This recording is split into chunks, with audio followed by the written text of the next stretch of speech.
Tin Hut, and a good Wednesday to you all out there in MyRacehorse land. Nick Hines, the Sarge, reporting for duty, and it is a pleasure to be here on this Wednesday. It's great to be back. Yes, it is. After, a couple of weeks of traveling, the Ocala Breeders' sales, and all that jazz. It truly is great to be back on this Wednesday. And without further ado, I want to welcome in our West Coast racing manager, and proud to call him my friend, Joe Moran. Good day, Joe. Good day, Nick. Long time no see. How's everything going? That was great. It was funny because I actually had the live program on my Facebook Live, and it was like blaring out into. I heard the sound, and I said, "This is a first for me," so I was a little confused what was going on, but now it makes a lot more sense. So I'm happy that's what it was. Well, my mother used to always tell me when I was young that I liked to hear myself talk, but here I was accessing the live show, and I was saying, you know what? How do I look on this camera? Yeah. Anyway, it's great to be here, and big shout out to Donna Wyatt. Hey, this is an interactive show, and we've got a great show for you. And by the way, it truly is a wonderful thing to be back here on the Wednesday work show. And we do have a special guest today in Gary Mandella, of course, assistant to his father and Hall of Fame trainer Richard Mandella. I'm going to go over the works and Tis a Magician, both of which are on the approach for some races coming up in the next few weeks. But first and foremost, Joe, I wanted to jump into Carpe Venum. I know that we highlighted her on our work show, and both of us felt as if she was going in to her most recent race this past weekend in top form. Yeah, and I think we were all extremely pleased with her effort. Jockey Jose Valdivia, trainer Phil D'Amato, everyone was extremely pleased with how she ran. And I think there's also a lot of improvement that can come from that race. Having 11 weeks in between races, you could definitely say, by no means was she flat, but having that big extended break in between races, you would have to expect that next race to be improved. Phil D'Amato, we spoke to him this morning. He said she came out of it great. We'll have a little video up later today, but hopefully we can get her back in 3, 4, or 5 weeks and be able to keep her on a steady program there. Well, and that's the whole point, and the premise of these work shows is having the opportunity to essentially go through them. And, you and I both have our grading system, but it's kind of a checkup, if you will, on how they're doing. And, with the XBTV works, I know many that handicap and those horse players, they rely heavily upon the visual of the work. It's much like a racing form. Anybody can pick up a form and handicap a race, but to have the opportunity to watch a replay and go through it visually, the one thing I can take great pride in for our Wednesday work show is that we all felt, and Phil D'Amato, the trainer included, he kind of put the stamp on the fact that he felt that she was going to put forth a big effort. And she did.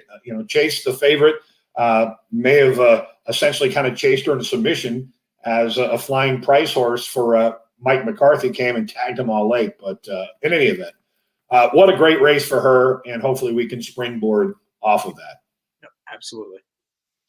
All right. Well, let's Donna feels the same way. Carpe tried really good.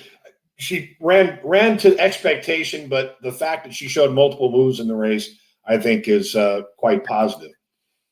All right. Well, Gary's going to get connected here. So real quick, Joe, I wanted to congratulate you, by the way, on the success with Edge Racing. I know that this has been a team effort, if you will, but yes, this time I know we're going to look at a workout for him. Couple of races that you have in mind coming up, from what I understand. Yeah, and we can get more into that when we touch on that work. But yeah, we got a few exciting possibilities. He was a horse that won back-to-back starter allowance races for us due to the way the condition was written in Florida. We were able to win it back-to-back times, and so now it's time to take that next level up. So whether it's the first level allowance race or maybe try a straight 3-year-old stake race on the turf, we have a few options, and hopefully we'll know in the next day or two, but excited for the Edge partners there. All right. Without further ado, we want to welcome in one Gary Mandella, son of Hall of Fame trainer Richard Mandella. Of course, Gary, a full-time assistant to his father, which, I'm jealous. I can tell you that, my father, having been an attorney and a horseman in his own right, he told me not to become a lawyer. But from a horseman aspect, it's really great that, you have that opportunity to just kind of be that sponge and absorb some wonderful traits and just a superhuman being. Gary Mandella, welcome to the Wednesday Work Show. Thank you for that, Nick. Means a lot, and it is. It's a real privilege to be able to see the industry of horse racing through the eyes of somebody that looks at it from the perspective that my father does. It's truly a privilege. Yeah, the one thing that I can appreciate most is the fact that while your father gives you the impression that he's a by-the-book type trainer, he really isn't. He's very intuitive, and that skill is something that you can't teach. And based on his accolades and what he's been able to accomplish in his career, I think speaks volumes for that. So we, on behalf of all of us at MyRacehorse, we can't tell you how much we thank you and your father for the time that you've devoted to MyRacehorse, our stock, and of course a company that's on the up and up. No, absolutely. It's been a pleasure to work with all of you and to have the horses that we've had that have been really enjoyable to be around. Some great individuals in terms of what they're like to be around the barn, and most of them have given us some pretty good days along the way, and we've had a little bit of fun and try and keep it going and maybe even win something bigger down the road. Who knows? Yeah, absolutely. It certainly is an ebb and flow game, is it not? The fact that Moonlight D'Oro, having been sent to the sideline, likely could have been a Kentucky Oaks favorite, but she'll be back the latter end of the year. The updates from the farm look quite positive. We're going to have a couple of works we're going to pull up today, and I think I jumped ahead of things, but we first wanted to start with Naismith, and the objective that we're trying to accomplish is, well, first and foremost, the horse that debuted back in February 21st has had 4 drills since. And Joe, feel free to jump in and ask the necessary questions. But Gary, this workout on April 4th, visually, I was impressed. What was the mentality going into the work, and what were you trying to accomplish? What we've been trying to accomplish with Naismith from a mental standpoint is something that's a little bit common from horses that come out of 2-year-old sales. Because to go through that process, they're taught to be very sharp and to blast off from the pole and show what they're made of right away. And for some horses that can work in racing scenarios, but not for all of them. And most of them are better off once they get to the racetrack and you have to start preparing them for something longer than a 1 furlong breeze, teaching them how to relax. And that's what you're seeing here, where the rider had a target for him, tried to make him wait instead of just go right after him and catch him as soon as he could. Try and time it and have the last quarter be a big finish to try to smooth out his natural tendencies mentally. My dad feels like this horse has plenty of ability and there's some pretty good days ahead for him, but he's got some growing up to do in terms of maturing in the mental part of the game. And you've seen that in quite a few works of his going forward. And it does seem like after his first race, it's starting to click a little bit better and he's starting to get it. Yeah, and I'll jump in real quick here, Nick, and I'll say we were not able to get the work on film from last week when I believe he worked with the Brazilian colt or gelding. I'm trying to remember the name. I'm drawing a blank here. But it was Royal Ship, yes. And he worked on the outside of him, and it was one of the works that I think kind of caught my eye because it was, prior to the debut, that was something you guys have been working on with him for a while, was trying to get him to settle and relax. And it was probably the first work that I've seen from him, and maybe you can touch on it a little bit, of him going in company side by side with another horse. Both horses finished, in hand, well in hand, not trying to run off or do anything like that. And I thought from a maturity standpoint, it was a major jump out of that race from going into the race. Yeah, exactly. It was a perfect example of what I was trying to explain before, him sort of getting it, quote unquote, and doing it in the form of working with a horse who's, if anybody saw his last race, Royal Ship's a legitimate stakes horse on this circuit and is a very good workhorse. So to stand in there and look him eye to eye and not be pulling on the rider the whole way, to do it the right way, and be able to relax when he needed to relax and pick it up when he needed to pick it up, was a nice sign from this horse. And we feel like this horse is going to be able to show a little bit more of what his real ability is when his race comes up in a couple of weeks. All right. Well, he certainly looks the part and looks to be training forwardly. And I can take appreciation for the fact that, as you know, Gary, after horses have had a race in tow, they get back into the swing of things in training, and they tend to be a bit overly aggressive. So They can. for me, he looks as if he is settled, and hopefully that will be a good sign of things to come as we move toward career start number 2. All right, well, let's talk about the seasoned veteran. And I know that there were a couple of stakes races, the Californian, perhaps the Tokyo City. They're just one day apart next weekend, not this weekend, but next weekend. Where does he stand in the grand scheme of things from a training perspective? And what have you seen since his effort last out? Yeah, he bounced out of the San Diego Handicap in good shape. And the work that you're about to see is a great example of that. He's happy doing this, wanting to do more, and he still goes plenty good time. We'll have him eligible to both the Californian and the Tokyo City. He can get a mile and an eighth just fine, as he's proven. He can get a mile and a half well enough, as he proved last year. One race may come up a lot easier than the other, and hey, let's just admit it, we're all a little bit selfish. We want to be as low odds as we can in any spot that we can be. And he's just a really, really cool horse to be around. And he's been so much happier starting about 3 or 4 months ago. I think we've talked about this before on the show. It took him a little bit to get over the Dubai trip, but he's got it now, and he's really focused and he's really happy. And you can see that in this work. He's dying to just blow the workmates' doors off, and he could have at any point that he wanted to. We just need to figure out exactly which race to point him towards, and maybe put him in the best spot to win so that he can get his confidence back from a winning standpoint, as good as he's been running, and try to pick some spots out through the year where he's going to have his day, and he's going to end up being a guy that gets MyRacehorse a nice trophy somewhere in 2021, I think.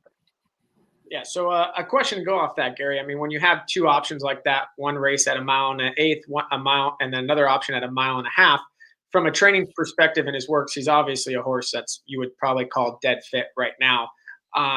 But does either race you go to affect how he trains? Obviously, you guys have worked with horses like United of late that you train for those marathon type distances. You use a lot of 7/8 type drills. We use that with a horse like this before Dubai with United. So how does that kind of factor in the coming weeks leading up to the decision of a race?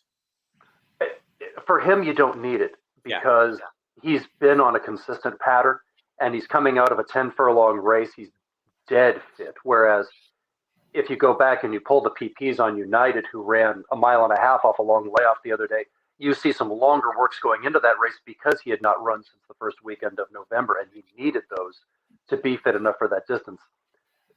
Tiz has had a fairly consistent schedule with just some light breaks here and there, and he's coming out of a 10 furlong race. All we have to do is just sort of dial him in mentally. And that's the other thing with this horse. Nick, I know you'll understand what I'm talking about when I say this.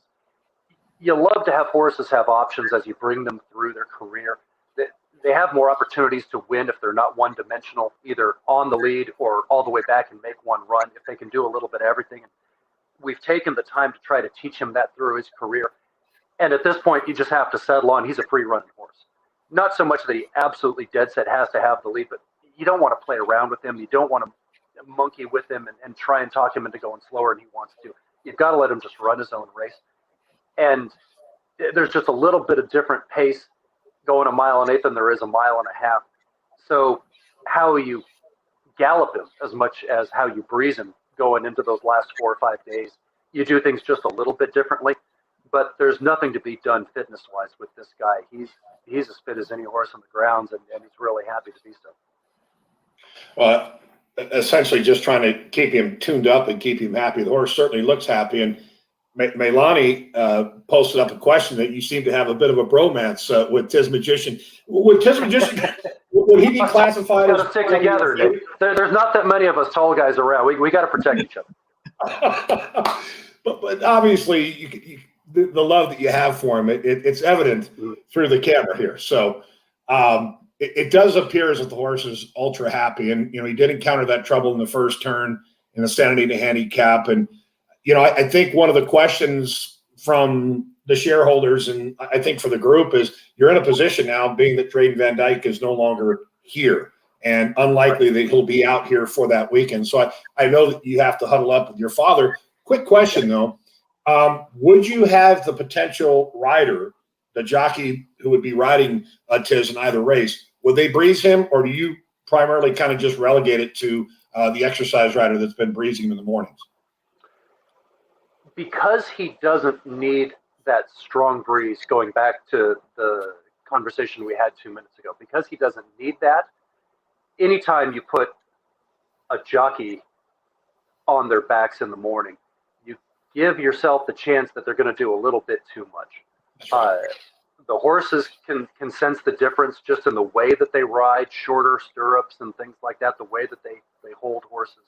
The jocks, just human nature, want a little bit of a test drive. They want to know what they're going to be on in the afternoon. And Nick, you've been both a jock agent and a trainer. Would it be fair to say that anytime you do that, your averages are going to get about 1 second faster than what you asked for when you do it? And so that's going to be part of the decision of whether to do that or not. And Dad's thinking about that and thinking about exactly which rider. We've got some guys that have begging him to ride this horse in both spots, and Dad's mulling it over and trying to not necessarily just simply pick the best rider from the standings, but pick the rider whose style is going to fit this horse the best, and who's going to ride him in the confident way that he likes to be ridden. And Drayden figured out with him and got to know him so well. And replacing that's going to be the key component. All right. Well, I know that one rider is open. I'm just kidding. All right. So as we take a look at both horses, I mean, frankly, and again, it's so great to have you on because of the fact that they're right where they need to be as far as the prospective races. Am I saying it right? I mean, they both physically look wonderful. They've done exactly what you've asked of them in the morning. And from a grading perspective, I mean, I think we're definitely heading in the right direction. Would you agree? You're ultra pleased, it seems, with where they're at. Very, very much so. Yeah, we're not in a situation where something didn't go right and we missed a work, or rain got in the way, or something with shoeing got in the way, and we're playing a little catch up, or we need to make an adjustment. These guys are both doing great, and looking forward to getting them entered and getting them back in, because I think they're both going to run better than they did the last race. All right. Well, that's fantastic news. And hopefully the month of April will be very good to us at the end of the day with two horses with tremendous upside potential. As you mentioned, Tiz Magician, getting that coveted trophy, as you say, would be a wonderful thing. Mara Zeman. He's going to get one, I think. Yeah. All right. I love that. I love the confidence. Mara Zeman, she's been a regular watcher of the Wednesday Work Show, so thank you, Mara. She asks, what type of things does a trainer look for to determine when a horse is ready for its first race, being a first-time starter? What do you look for? It's a good question, because in my opinion, it doesn't have an easy answer. You want to see that your horse is fit enough, first of all, because you don't want to run a horse. You might not insist that your horse is 100% there fitness-wise for the distance you're going to start them at. The old cliche, as you know, Nick, is give them a race the first time, and some horses really benefit from getting their last workout in a race, quote unquote. So you want to see that they're at least close enough to fit enough for the distance, but you also need to see that they're ready for it in terms of mental preparation. Again, you don't have to have them all the way there, and there's some things that morning training just can't teach them. But you don't want a horse that's going to shy from other horses if he's still doing that, if he's still looking around at the flags in the infield, if he's still looking at shadows on the ground, if you can help it with equipment and stuff like that. You want to make sure that you have as many I's dotted and T's crossed on those sorts of things as you absolutely can. You have to make sure that they're good enough out of the gate, even though they don't have to be perfect as a first-time starter. And you want to make sure that they're close enough to exactly where they need to be to show their best, that they can have a good experience. Because you don't want to leave so much room for improvement that they end up having a bad experience, and then you've got a mental part of the game that you have to overcome going into their next race as well. And we try to set horses up so that there's a lot to work with coming out of the first race, but at the same time, you do have to do enough that you don't create other problems along the way. That makes perfect sense. I think you just kind of essentially eliminate the intangibles, if you will, the process. And I think you being a trainer, your father, Hall of Fame trainer, we touched on the intuitive skill. It's almost as if you know when you know.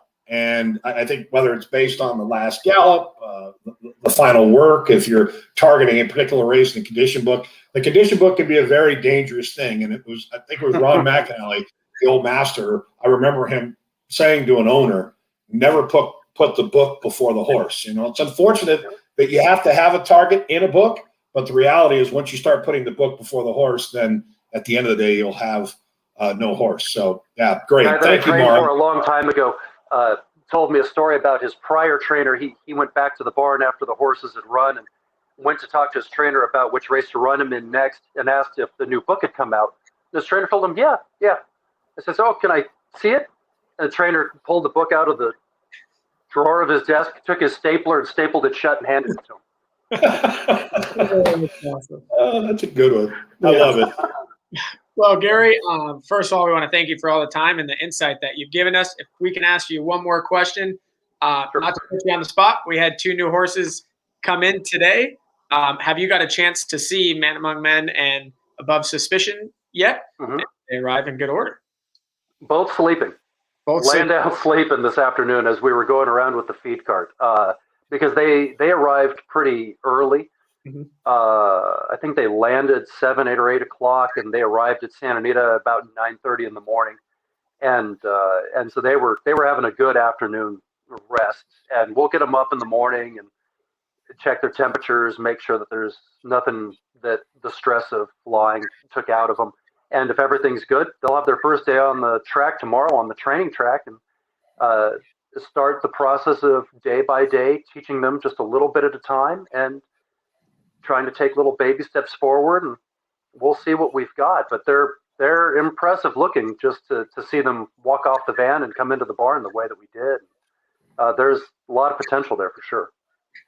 I think that's awesome. And the fact that the good horses, they take care of themselves. So the fact that they're taking that mid-afternoon nap and kind of adjusting to the time switch here on the left coast. But I think Donna said it best in the world of MyRacehorse and Team Mandella we trust. And Gary, on behalf of all of us at MyRacehorse, and of course the entire team along with Joe and Hannah, we appreciate you taking out your valuable time today and taking us through the workout process with some super updates on 2 horses that we look forward to racing in the coming weeks.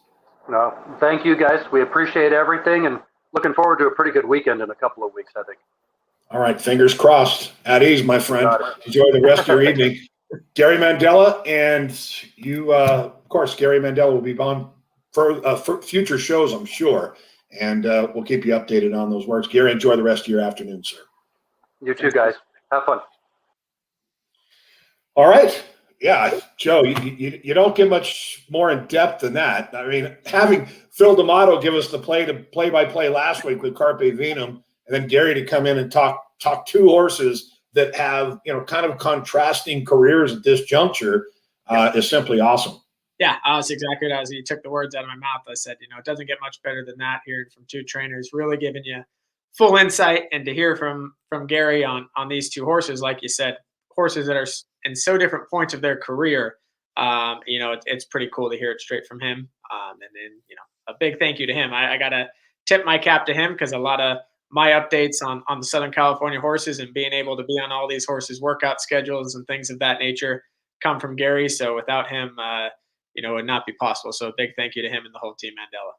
Oh, the other thing about Gary, he's got a good camera presence. He was one of the originals at TVG. This is dating back to the turn of the century, and of course had worked on airtime with HRTV as well. But extremely well versed, and having him kind of take us through the process, because we look at these workouts and we take them for face value, which that's kind of what we're trying to accomplish here on the Wednesday Work Show. But to hear it from the trainer and what they were trying to attain, much like when we had Phil on last week, we talked about Carpe Venum, but you could just kind of see the peak, and you can kind of get into Phil's mind and go, all right, well, that makes sense, because if you look at the degree of horses that she worked with, and then you look at what Naismith has been breezing with, certainly all comes to fruition there as far as what the end goal is, and obviously trying to win a few races. Naismith in his second career start, getting Tiz Magician back on the beam, and I do appreciate his rider answer. And I know that's not an easy question for a trainer to put him on the spot like that. Yep. No, absolutely. I was interested to hear the feedback himself, and that's always been something when you're out there in the morning. I pay attention that not only are Mandella workers, but the whole the Mandella team workers, and you very rarely see them use a rider to work their horses. I believe prior to Dubai with United, they may have worked United during the races when they did a special workout in between races in the afternoon. I think that was one of the only times I remember the rider on his back. But other than that, you very rarely see a rider work horses for Mandella in the morning.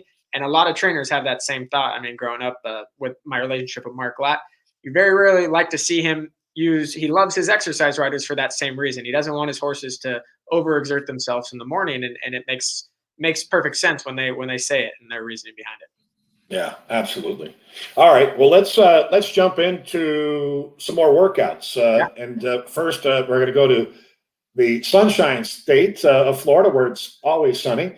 And Lady Valentine, I know that she's had 3 official breezes. This daughter into mischief out of the hard spun mare, My Lady Lauren, and she is 3 years of age. And I know that this is a horse that's had quite a following. We talked about American Heiress in previous shows, and she's on that road to get back into the swing of things and racing. But talk to me about this workout just 2 days ago. Yeah, I was super pleased by it visually.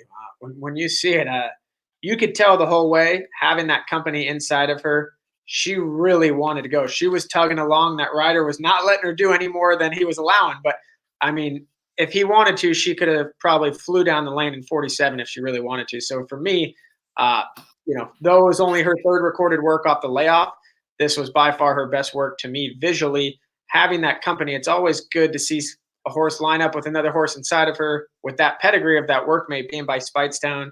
You would have to think, that horse has some sprinterish, attributes to it and could likely have some speed under him. So for me, this was a very solid work from the filly. Well, the good news is the horse she's actually breezing with, being Union Gables, is grade 3 play. She ran second in the matron at Belmont back in October for Todd Pletcher and the partnership of the GMB stable and Belavia LLC. Broke her maiden on debut at Saratoga. So she's graded place. So essentially, Lady Valentine is giving up the experience, not to mention a horse that's graded stakes place. So the fact that trainer Todd Pletcher felt inclined to put Lady Valentine in a team drill with an experienced graded stakes runner, I think speaks volumes. Oh yeah, absolutely.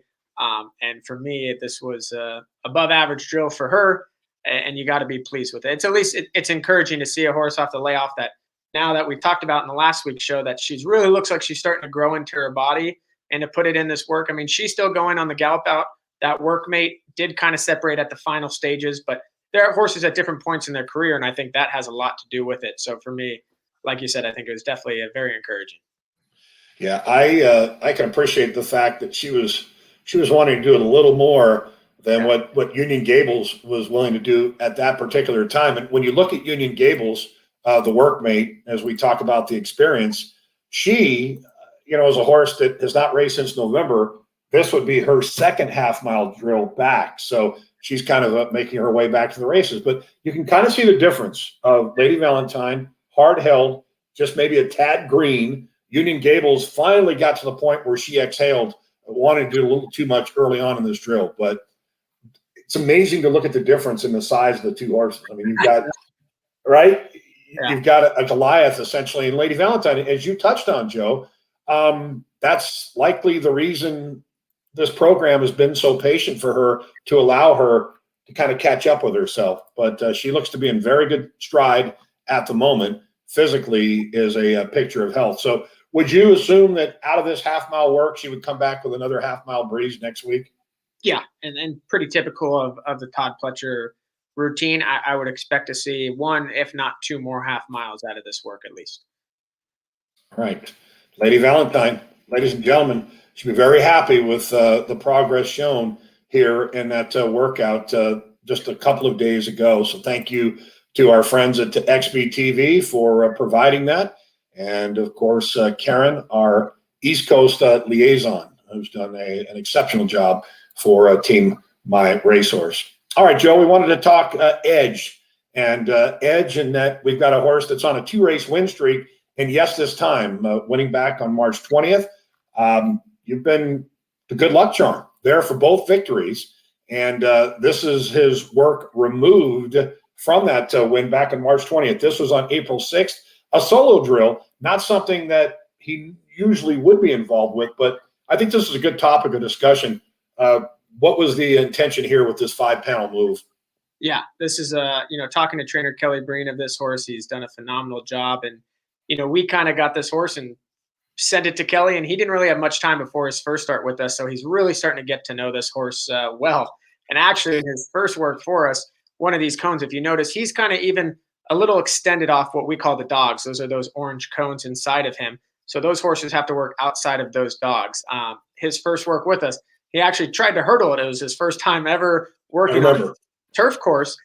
So if you'll notice this rider, and he was aboard him that day when he jumped it, so he keeps himself up even a little more extended. So from a time perspective, that's going to slow down the time a little bit. But the design of this work was to go off nice and easy and to finish up strong. That's kind of been his racing style. He's been a horse that has tactical speed. He's been able to control the pace in his last 2 starts and still been able to finish with a big kick. He finished the last quarter in his last race in 22-2. Was very impressive. And I would say the design of this work was almost to try to replicate that. He's a horse that he's dead fit. He didn't need to do anything. He didn't need to work 59 and change or anything like that. So for Kelly, this was a move to just possibly get him ready if there's a race next Sunday that he is tentatively targeting. And this was just kind of that final sharpener, let him finish up down the lane. And he was very pleased. I find it interesting. We've seen this time's drills before, and I wish we had had the opportunity to do a side-by-side. But when you and I both received the workout and we talked about it, we kind of laughed at ourselves because this is a bit more workmanlike than we're used to seeing with him, because when he's in a team drill, he's much more up into the bridle. And, again, I think being by himself and being a colt, I think he's a type of horse that may have the tendency to want to slip it into idle. So you can see the rider kind of urged at him a little bit, which, look, if we're trying to find a race this Sunday for him, a horse that can carry a little more bottom, a little more condition, you certainly want to keep him fit and fiddle and ready to go. Yeah, no doubt. And to touch on those last works, it's kind of interesting. When me and you talk, sometimes if we didn't get that workout video right away, his last 2 works were 104 and change, 105 and change on the turf. Right. You're sitting like, oh boy, these must have been very, very slow. But the design of each of these works, where he was working in companies of 2 and 3 in those previous works, where neither of the horses were really asked to do anything. He was going all by his own, and ultimately just allowing him to finish up late, having just a little bit of rain. This was by far the most he's been asked in a work, and I think he responded well. Those early fractions were not fast, so to finish up the way he did, I think it was just like planned. Well, again, I think if you look at the times of his other workouts, from going 5 furlongs, he breezed in 104 and 2, 105 and 3. So doing the math, I mean, you're talking 12 to 15 lengths faster while doing it on his own. I personally feel, and again, this is from an outsider's perspective, that when he breezes in tandem, he's a little more engaged on his own. But once again, you're talking about the difference in times as well. Judy had a question, and feel free to answer this one. Are cones used in training of our 2-year-olds, assuming our 2-year-olds in MyRacehorse? Yeah, so cones are also, they're referred to as dogs as well, if you hear that term. they're going to be used on the turf course.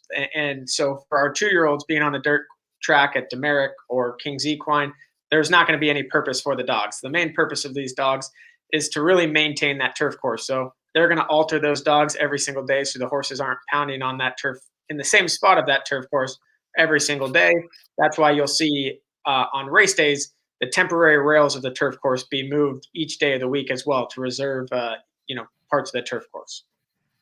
All right, that's a good answer. And again, yes, this time if it all else fails, he could become one of those jumpers, maybe a steeplechase. But he certainly earned it, Joe. I mean, when you look at his career, having won 3 races from 5 starts with 2/3 to 2/4, I mean, this is a horse that is offering plenty of promise. So the potential target is Sunday at Gulfstream. Is that correct? Yes, there's a first level allowance race on the 11th at Gulfstream.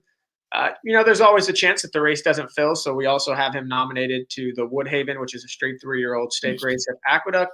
A race from nominations. That could be a race that comes up a little lighter this time of the year. So we'll just keep both our options open and kind of go from there. All right. Well, keep up the good work. Yes, this time, Edge Racing, Kelly Braden doing a fabulous job, and Paco Lopez, who fits him like an absolute glove. Mara is back with a question. Mara, sometimes see horses throwing their heads around a bit or pulling their head to one side during workouts or races. What types of things will cause this, and is it always something to worry about? Yeah, I think it's a tough question, right? So to say, is it something to worry about, just to start off with that part, I would say from a consistency standpoint, if it's something that happens on a consistent standpoint, maybe it's something that you got to look in more often. Now, you have to take each horse as an individual as well, right? So some horses naturally are going to be more keen. Let's take Naismith, for example. When he first got into the barn prior to that debut, he was a horse that wanted to run off. If you tried to pull against his mouth to try to get him to rate and relax, he wanted to fight against you and go. So a lot of times when you see that, the rider pulls against the horse's mouth, he wants to go further, they may throw their head up, and naturally it could go to the side or go up in the air. So a lot of times it's getting that comfortability with the horse, and over time and maturity, you're going to see that improve. There's sometimes it could be something with the bit that causes a horse to be uncomfortable and throw their head up. But otherwise, I would say, if you see it once, it's not something to be worried about. If you see it something on a consistent weekly, monthly basis, maybe there's something, a bigger root to the problem. And Nick, you're welcome to add any more to that. Yeah, there are a lot of circumstances that could fall into that. I mean, it could be just a simple case of a horse needing their teeth floated, or potentially a horse having some feet issues, or there could be a physical ailment, but it could be a mental idiosyncrasy that they're having to contend with. But as we've come to find, efficiency in stride and a horse maintaining balance. For example, we go to the 2-year-old in training sales and we're clocking a breeze on a horse. The last thing we want to do is see a horse that's, kind of wasting their action and bobbing their heads up and down. You want to look for a nice streamline, a nice flow, and something that would give the impression that it appears comfortable. The importance of also being and listening to how a horse is hitting the ground. It's much like a car that may come by with a poor shock absorption system. When they hit a speed bump, they rattle. Same thing with a horse. So you generally want to try and get those that are smoother, a bit more aerodynamic.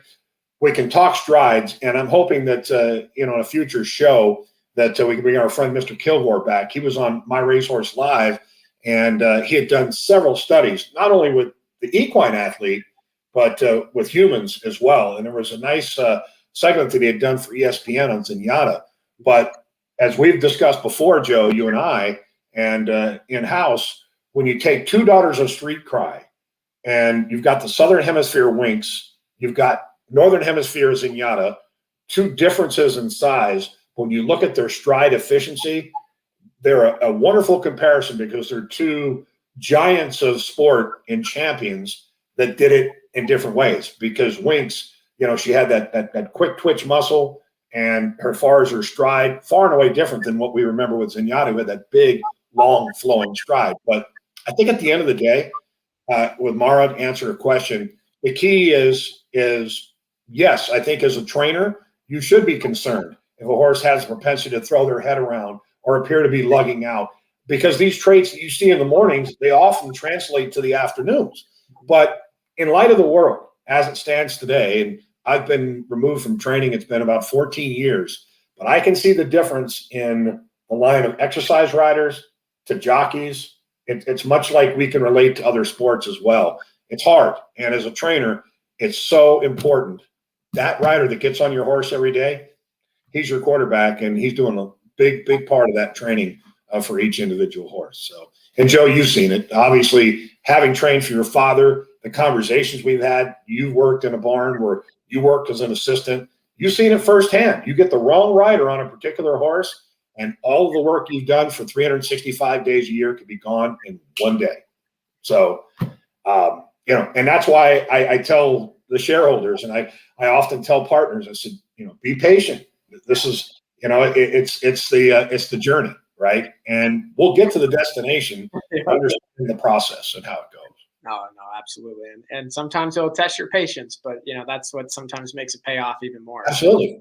Nothing more. Right. But the other point being is that when you're at the racetrack, for example, if you see a horse in a post parade, let's say you're betting, you're out there with your family and you're wagering on horses, and you see a horse maybe wash out, you see kidney sweat. Unless you know that horse very well, chances are a horse that stresses like that is not going to give you the necessary performance to cash a wager. So, again, and that's why we try to accomplish here at MyRacehorse is the opportunity to kind of get an in-depth look, kind of a behind the scenes, not just the sugarcoat, hey, here's your horse, here's your win picture. And I can appreciate that about the transparency of this process. Yeah, no, absolutely. All right, so we got one final drill here, and we stay in the state of Florida. Congratulations to Safi Joseph, the trainer of Daddy's Joy. What a big weekend he had, in particular up at Aqueduct, and having won multiple greatest stakes races. Our partners of Slam Dunk Racing, congratulations go out to Michael Nitwig, the Bayshore, Drain the Clock, and Mischievous Alex, who won the Grade 1 Carter. We've got Daddy's Joy. This is a daughter of Daddy Longlegs. He's a one-time winner, been an exacta, 3 of which this recent drill here 3 days ago. Yeah, and I think this is a horse to bring up to kind of the point you made about a horse that she tends to get a little hot in the morning. That's something that we've seen where you'll see a little lather on her shoulder. And this was, for me, one of the better works I've seen in a while. It's still definitely a maintenance move here. She doesn't really need to do much more than this at this stage. Right. But for me, from a physical standpoint, looking at her, she seemed very relaxed. And for me, that's a big thing for a horse like this. You see that trait of her of sometimes getting a little nervous, a little washed out. To see her work the way she did today or a few days ago, I was ultra pleased here. Yeah, she was scratched back on St. Patrick's Day. So much for the luck. She had stepped on a quarter, and it's kind of reminiscent of maybe getting a hangnail, if you will. Superficial, not something that's overly crazy, but it happens. Horses, and often you see horses that they might go and play at the track and they accidentally step on themselves, or it might just be an overreach of a stride. So in this case, it's nice to see her back. Having multiple workouts since then. She's had 2. I was pleased with this drill. The one thing that I can take most is the fact that she looks so nice and fluid. One thing to keep in mind is she had been breezing it to Palm Meadows in between those other efforts. So the fact that she's at Gulfstream and going to be able to run out of her own stall without having to ship in, I think will also be a benefit. Would you agree? Yeah. Oh, no, absolutely. That's always a big thing, getting to run out of your own stall. The good thing, at least from the Palmetto standpoint, is it's fairly close, but anytime you don't have to get a horse on the van, definitely, I'll say fillies can always be a little more nervous than the colts. So to get a filly on the van the morning of a race, I think it'll just help her all in all a lot more. Yeah, no, I'm very happy with what we're seeing here with Daddy's Joy. Do we have a target in mind for her? Yeah, there was a few different races. An exact target hasn't been set to this point. We were considering a few different races we've been trying to get in those Florida bred first level allowance races. They're offering both a sprint and a route. They're also offering the Claiming 35 non-winners of 2 condition that she's still eligible for.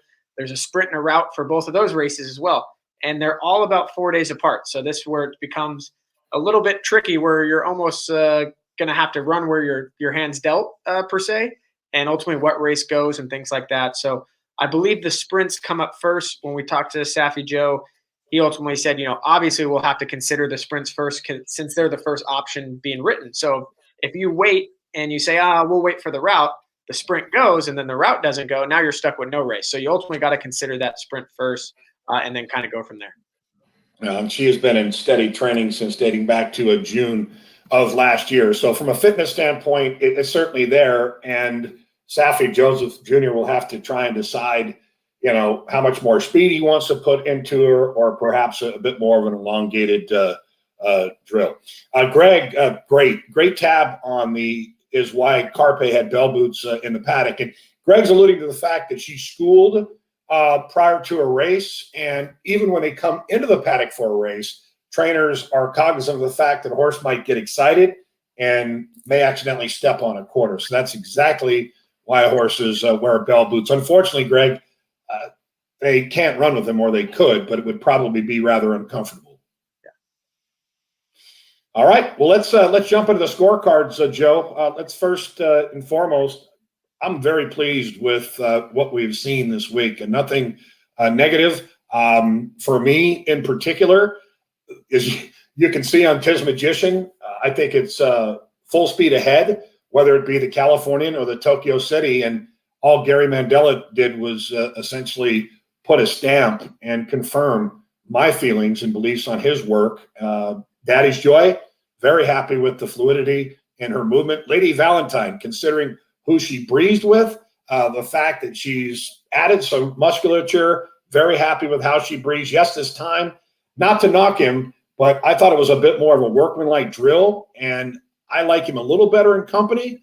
Not a terrible work, and it was more of a maintenance move in hopes that potentially he can run this weekend. And then Naismith simply looks awesome. In fact, I like Naismith's my favorite work of the week, and I wish the race were tomorrow. I can't disagree with you at all. I think that was one of his best works. Maybe our scoring card, maybe you're just a little more generous than me, but I would say our grades kind of line up very similar in essence. So I'll say, my B's line up to your B pluses, my B minuses line up to your B's. But ultimately, I thought Tiz Magician and Naismith were great. And like I said, for Daddy's Joy and Lady Valentine, I still thought these were strong works. From my comments, you could hear I was very positive on both of these works. To me, they were still a little more based on where they are in their training. Daddy's Joy being a 3/8 work, a little more of a maintenance work, which is why I was more B minus. Lady Valentine, only her second half mile. I think you're going to see hopefully her next work be even a little bit stronger. I bet when we talk next week on Wednesday work, we're going to comment on how her gallop out was even better than this week, having a little more foundation. Yes, this time I agree with you from a visual standpoint because he was having to be asked. From the design of the work, his style, I was ultra pleased with it. Feedback from Kelly Breen was all good, so it landed me with the B there. But otherwise, we were pretty on par there together. Yeah, I'm very happy with the developments of Lady Valentine. Daddy's Joy, very difficult to get too critical with a horse that's breezing 3/8. And again, for me, from a visual standpoint, knowing that she was coming back from the grab quarter, that's where I feel more confident about her going forward. So, all right, well, tremendous show. Once again, thank you, Joe. And for those that messaged in today, Mara, Judy, Milani, Greg, so many of you have interacted through these shows, and we certainly appreciate it. And we certainly want to make it a weekly thing. Unfortunately, between Joe and myself, we find ourselves traveling, which is a blessing of its own. What we're going to try to accomplish next week is maybe do a pre-recorded show and air it on Wednesday, contingent upon the amount of workouts that we're able to provide. So, because we will be traveling to Ocala over the course of the next couple of weeks. But Joe, anything you want to add? I want to give another big thank you to Gary Mandella.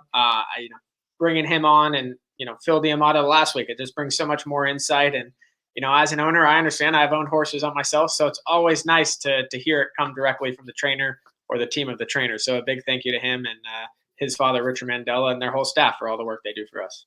Yeah, certainly appreciate you, Gary. And of course, behind the scenes, Hannah, who has produced and put this show together. Wonderful job as always. Ladies and gentlemen, look forward to seeing you next week on the Wednesday Works as we march on. Enjoy the rest of your week. Of course, enjoy your weekend. And until next time, we'll see you in the winner's circle.